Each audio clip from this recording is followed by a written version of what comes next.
ibada ili iwe ni ibada, ibada ili uweze kupata ujira na malipo kwa Allah subhanahu wa ta'ala, lazima yapatikane masharti makubwa mawili: al-ikhlas wal-mutabaa.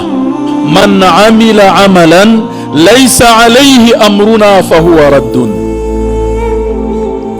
Yeyote yule Muislamu atakayefanya ibada, atakayefanya matendo akitaraji kupata malipo kwa Allah, lakini matendo hayo na ibada hiyo haina maelekezo ya Mtume sallallahu alaihi wasallam, hiyo atarejeshewa mwenyewe.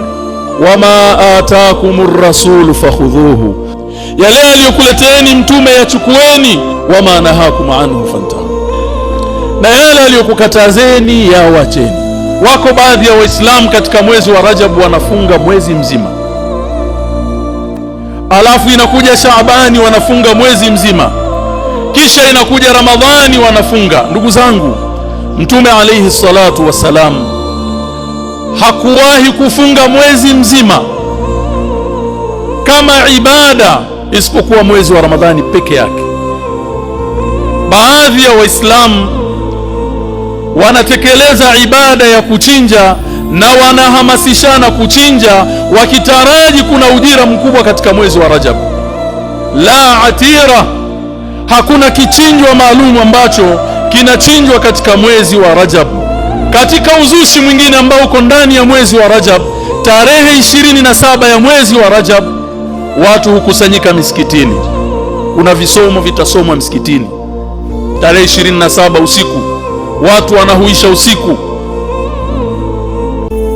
Mambo haya ingelikuwa ni kheri wangeliyafanya waliokuwa bora kuliko sisi masahaba wa Mtume sallallahu alaihi wa alihi wasallam. Alaikum bisunnati wa sunnati al-khulafa'ir rashidin, lazimianeni na mwenendo wangu, yani Mtume sallallahu alaihi wasallam, na mwenendo wa makhalifa wangu waongofu. Tamassaku biha, shikamaneni nao. Addu alaiha bin nawajidh, ziumeni sunna zangu kwa magego yenu. Wa iyyakum wa muhdathatil umur, jiepusheni, jiwekeni mbali na mambo ya kuzua. Fa inna kulla bid'atin dalala, kwa sababu kila lilozuliwa ni upotevu.